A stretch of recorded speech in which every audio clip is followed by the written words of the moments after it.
Hello बच्चों, आपका बहुत बहुत स्वागत है आपके अपने चैनल गुडविल इंस्टीट्यूट में। आज हम पढ़ेंगे क्लास 10 का चैप्टर 4 जिसका नाम है कार्बन एंड इट्स कंपाउंड। हम इसमें कोशिश करेंगे लाइन बाय लाइन हर एक टॉपिक के बारे में डिस्कस करें, और आपको कोई डाउट हो तो आप कमेंट बॉक्स में मेंशन कर सकें, हमसे पूछ सकते हैं।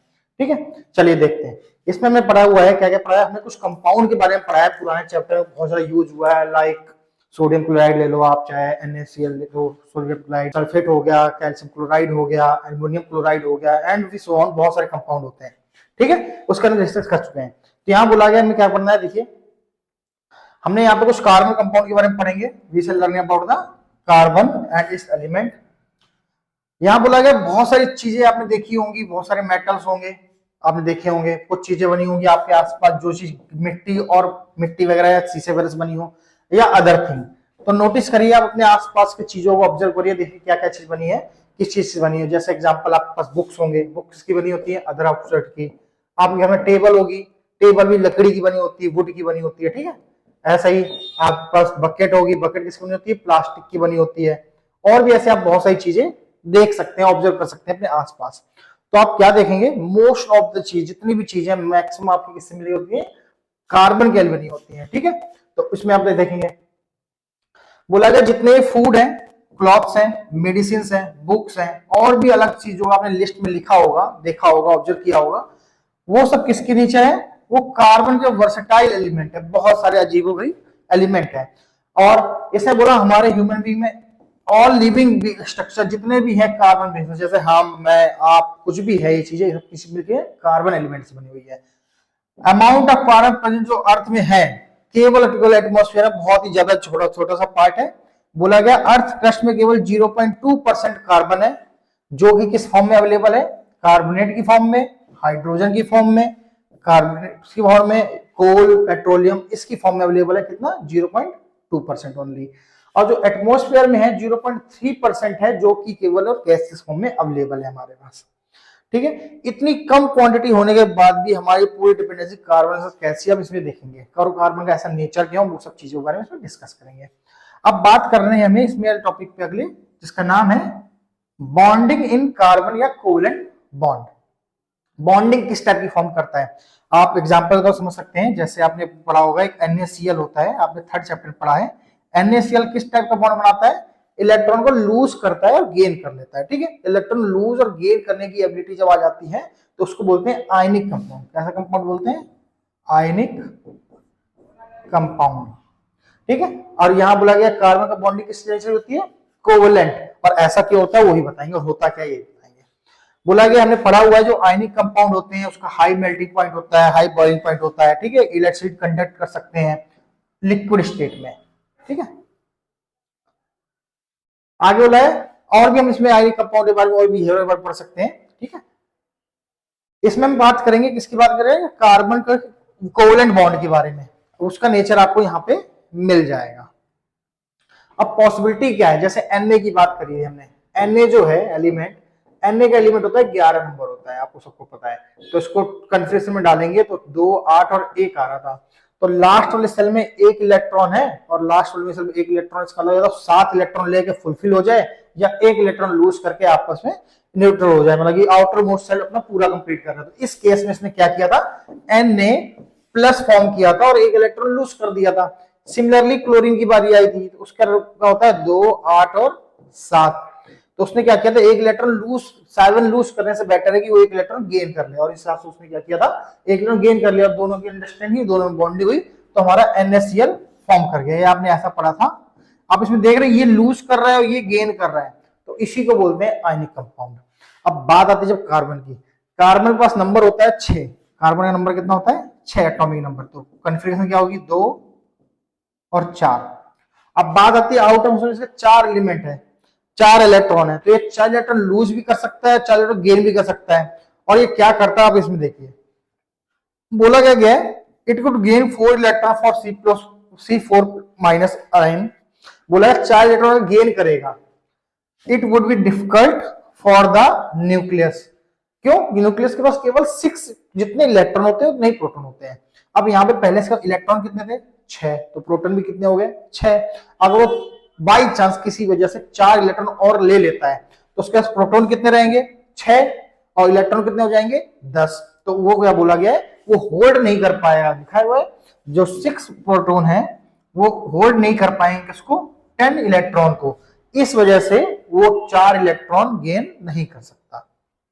अब बात करें, चलो ठीक है भाई, गेन नहीं कर सकता तो लूज तो कर ही सकता होगा। तो इसमें बोला हुआ है इट कुड लूज 4 इलेक्ट्रॉन, अगर वो 4 इलेक्ट्रॉन लूज करने की सोचे तो it would required the large amount of energy, इसमें बहुत सारी एनर्जी चाहिए होगी उसके 4 इलेक्ट्रॉन को हटाने के लिए, ठीक है। बिहाइंड का कार्बन कैटायन 6 प्रोटॉन जो है, अब बात वही आ रही है, इसके पास 6 प्रोटॉन थे, 4 इलेक्ट्रॉन 6 इलेक्ट्रॉन को बाइंड करके रखे हुए थे। अब होगा क्या, जब 4 इलेक्ट्रॉन लेके जाओगे तो 6 प्रोटॉन थोड़ी ना जाने देंगे उसे, तो यहाँ लिखा हुआ है 6 प्रोटॉन इस न्यूक्लियस होल्डिंग इनटू 2 इलेक्ट्रॉन, और ये बहुत ज्यादा इसके लिए मुश्किल होगा, ठीक है, इसलिए वो 4 इलेक्ट्रॉन जाने ही नहीं देगा, ठीक है। आई होप आप लोगों को समझ में आ रहा होगा, ठीक है। हम इसमें और ही बात करें, बोला गया है अब ना वो लूज कर सकता है कार्बन, अब ना ही वो गेन कर सकता है, तो भाई करेगा क्या, तो इसके लिए क्या आया प्रॉब्लम, कार्बन ने इस प्रॉब्लम से निकलने के लिए एक नया तरीका निकाला जिसका नाम है शेयरिंग ऑफ वैलेंस इलेक्ट्रॉन, और इसी को हम बोलते हैं कोवेलेंट बॉन्ड, इसी को क्या बोलते हैं कोवेलेंट बॉन्ड। बोला कि हम भाई ले नहीं सकते लेकिन शेयर कर सकते हैं थोड़ी देर के लिए। बोला गया कार्बन ही नहीं और भी बहुत सारे एलिमेंट हैं जो अपने इलेक्ट्रॉन शेयर करते हैं, अभी नाम भी आएंगे बहुत सारे के नाम, आपको लगेगा अच्छा आप पढ़ चुके हैं।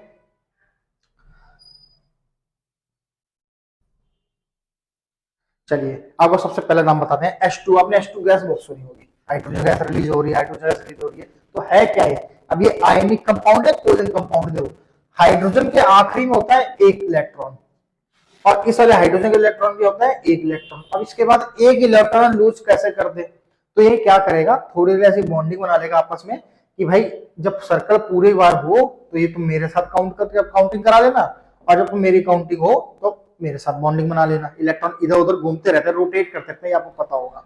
तो दिख रहा है यहाँ पे इस वाले सर्कल के अकॉर्डिंग इसके पास 2 इलेक्ट्रॉन, इस वाले सर्कल के अकॉर्डिंग इसके पास 2 इलेक्ट्रॉन, दोनों सेटिस्फाई हो गए, मतलब दोनों ने एक एक इलेक्ट्रॉन शेयर किया, इसको बोलते हैं शेयर इलेक्ट्रॉन, ठीक है, कितने इलेक्ट्रॉन शेयर कर रहा है, और एक इलेक्ट्रॉन का आ रहा है तो एक सिंगल लाइन आ रही है। सिमिलरली ऑक्सीजन के बारे में आपने बहुत सुना होगा, ओट्स ऑक्सीजन यहाँ बनाता हूं मैं आपको, ठीक है। तो ऑक्सीजन में क्या बोला कि देखो ऑक्सीजन का आखिरी सेम कितने इलेक्ट्रॉन 2 2 4 2 6, सिमिलरली इसमें 2 2 4 और 6, अब दोनों ही ऑक्सीजन है, दोनों ही इलेक्ट्रॉन कैसे गेन करें या लूज करें, अब ये इसको देगा तो भाई तू मेरे को दे दे, तो इसके प्रॉब्लम से निकलने के लिए क्या हुआ उन्होंने क्या शेयर कर लेते हैं, क्या कर लेते हैं इन 2 इलेक्ट्रॉन को हम शेयर कर लेते हैं, हम इसके साथ मान लेते हैं ये हमारा इलेक्ट्रॉन, थोड़ी देर मान लेते हैं ये लोग और ये मानते हैं ये इसका इलेक्ट्रॉन है, ठीक है।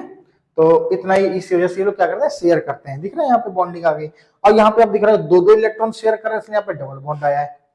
सिमिलरली आगे आप देखोगे तो यहाँ पे बात आ रही है नाइट्रोजन की, नाइट्रोजन यहाँ पे देखा है यहाँ पे 3 3 इलेक्ट्रॉन शेयर करेगा, और इसलिए इसका नाम ये कैसा बॉन्डिंग होगा ट्रिपल बॉन्ड बना रहा है। ऐसे आप बहुत सारे देख सकते हैं, ऐसे बहुत सारे मल्टीपल आपको देखने को मिलेंगे।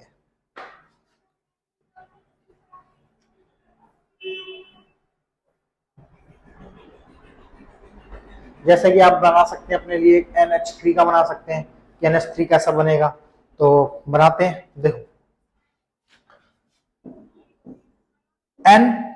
N के आउटर मोस्ट सेल में इलेक्ट्रॉन होते हैं 3, कितने इलेक्ट्रॉन होते हैं 1 2 3 4 5, सॉरी 5 होते हैं इलेक्ट्रॉन।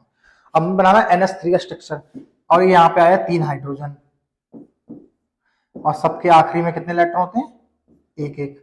अब भाई एक इलेक्ट्रॉन का दे तो नहीं पाएंगे, शेयर कर सकते हैं, तो क्या होगा इसके साथ इसने शेयरिंग कर ली, यहाँ ये शेयर हो गया इलेक्ट्रॉन और यहाँ पर ये, ठीक है। अब भाई कह रहा तुमने शेयर किया मुझे भी दो, तो ये इसके साथ बॉन्डिंग ऐसे बना लेगा, तो आप देखेंगे सारे सेटिस्फाई हो गए, तो ये कौन सा बॉन्डिंग है कोवेलेंट बॉन्डिंग है।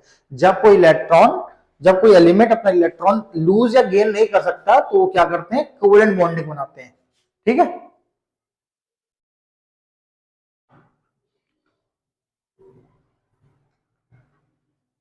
और बोला क्या गया जो एक कोवेलेंट बॉन्ड होता है, बोला such bonds which are form by sharing of electron pair between the atom is known as covalent compound. आप ये डिफाइन नोट भी कर सकते हैं बाय साइड टू साइड, ठीक है, ताकि आपको याद करने में कोई प्रॉब्लम ना आए। बोला गया आगे क्या बोला गया, इसके मोलिकुलर बॉन्ड इतने ज्यादा स्ट्रॉन्ग नहीं होते, इस वजह से, ठीक है, मोलिकुलर फोर्स ऑफ अट्रैक्शन जो है बहुत कम होता है, जिस वजह से इसका लो मेल्टिंग और बॉइलिंग पॉइंट होता है, ठीक है। और इसके इलेक्ट्रॉन भी फ्री नहीं होते, ठीक है, इलेक्ट्रॉन जो शेयर कर लेते हैं, कोई भी चार्ज नहीं होता पार्टिकल में, इस वजह से जो कोवेलेंट कंपाउंड होते हैं इलेक्ट्रिसिटी भी कंडक्ट नहीं करते हैं, जबकि आयनिक बॉन्ड मोल्टन स्टेज में इलेक्ट्रिसिटी कंडक्ट कर सकते हैं। आपने सुने होंगे कुछ एलोट्रोप्स के बारे में। एलोट्रोप्स क्या होते हैं? कार्बन के वो नेचर जिसका डिफरेंट स्ट्रक्चर होता है, ठीक है, उनकी फिजिकल प्रॉपर्टीज बहुत अलग अलग हो सकती है, बने से कार्बन से ही बने होते हैं, तो उसको बोलते हैं एलोट्रोप्स। इसके 3 एलोट्रोप्स बहुत फेमस है। एक है तुम्हारा डायमंड, आप सब जानते हैं, इसकी एबिलिटी क्या है, बहुत ज्यादा हार्ड है नॉन मेटल लेकिन बहुत ज्यादा हार्ड है। एक है हमारा ग्रेफाइट, और ग्रेफाइट क्या होता है, आपको सबने पेंसिल में यूज किया होगा बचपन में, अभी भी यूज करते हैं।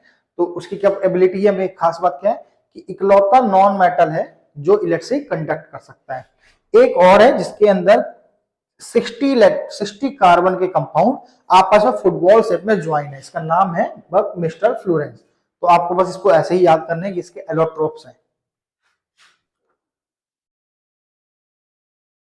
और ये हमारी पार्ट 1 है, हम इसमें इसके आगे डिस्कस नहीं करेंगे, हम अगली वीडियो में डिस्कस करेंगे हम इसके वर्सटाइल नेचर की। आप कार्बन का ऐसा नेचर ही क्यों है कि हर जगह मिलता है, हमें एक पेन से लेके कॉपी किताब, ह्यूमन बींग्स, एनिमल्स, हर जगह कार्बन ही कार्बन क्यों है, और हर एक जगह इंडस्ट्री में कार्बन इतना यूज क्यों है, हम ये पढ़ेंगे अगले टॉपिक वीडियो में। Thank you so much guys for watching.